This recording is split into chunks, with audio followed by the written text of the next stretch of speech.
ये कहानी है उस समंदर की जिसने मुझे सब कुछ दिया भी और सब कुछ छीन भी लिया।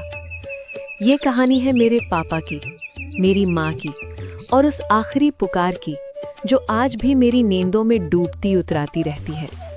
जब भी मैं समंदर की लहरों की आवाज़ सुनती हूँ, एक अजीब सी बेचैनी दिल को घेर लेती है।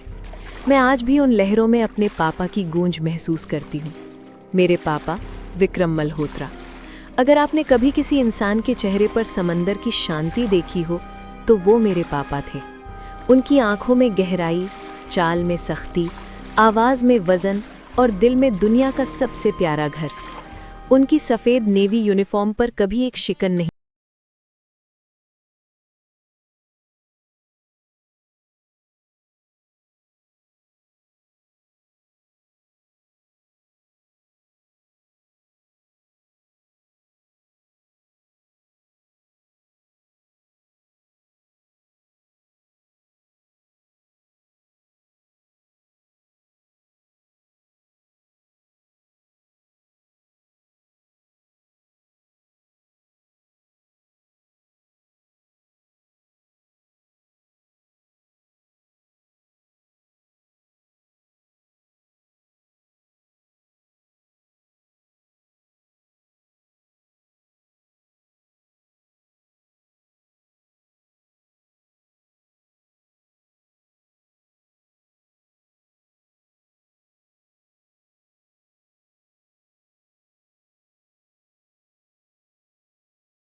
फिर भी मीरा की गर्भावस्था और आर्यन की मीठी बातें किसी भी शक को चुप करा देती है।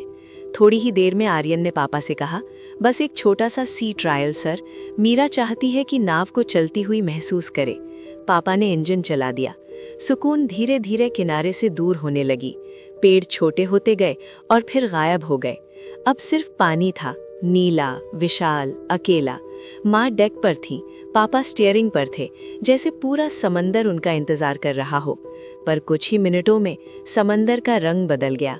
इंजन की आवाज़ के बीच एक और आवाज़ आई, पापा मुड़े और देखा कि आर्यन के हाथ में पिस्तौल थी। माँ चीखी, आर्यन बेटा, ये क्या कर रहे हो? लेकिन अब उसके चेहरे पर इंसानियत नाम की चीज नहीं थी। वो हंसा और उसके 2 साथी माँ को पकड़ चुके थे। आर्यन ने पापा के सिर पर पिस्तौल रखते हुए कहा, कमांडर, आपकी वर्दी का रौब यहाँ नहीं चलता। चलिए, जो कमाया है वर्षों में वो सब हमारे नाम कीजिए। उसने प्रॉपर्टी ट्रांसफर और बैंक एक्सेस के कागज निकाले।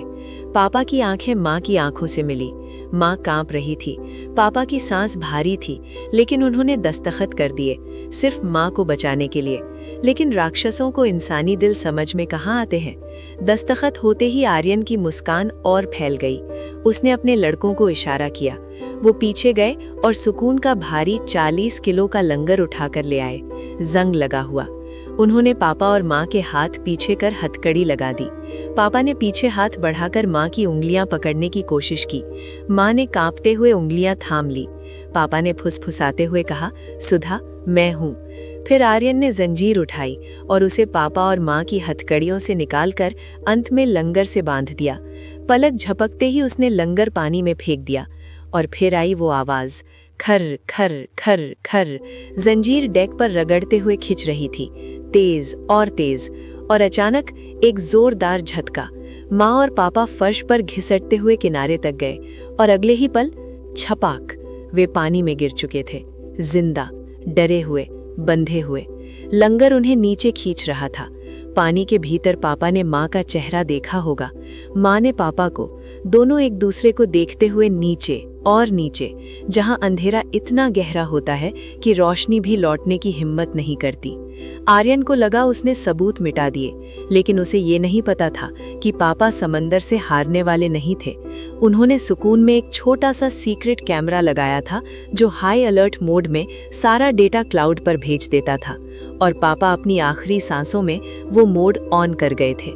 3 दिन तक जब उनका फोन नहीं आया तो मैंने अपना लैपटॉप खोला, रिकॉर्डिंग चली और मैंने देखा, मेरे पापा, मेरी माँ, मेरी दुनिया मेरी आंखों के सामने डूबती गई। पुलिस ने आर्यन और उसके साथियों को गोवा से पकड़ा। वे पापा के कार्ड से जश्न मना रहे थे। आज भी जब मैं अलीबाग के किनारे खड़ी होती हूँ तो लहरें मेरे पैरों को छूकर लौट जाती हैं, जैसे कुछ कहना चाहती हूँ। शायद पापा का कोई अधूरा वाक्य, शायद माँ की किसी चूड़ी की खनक, शायद ईशा मैं हूँ की कोई गूंज।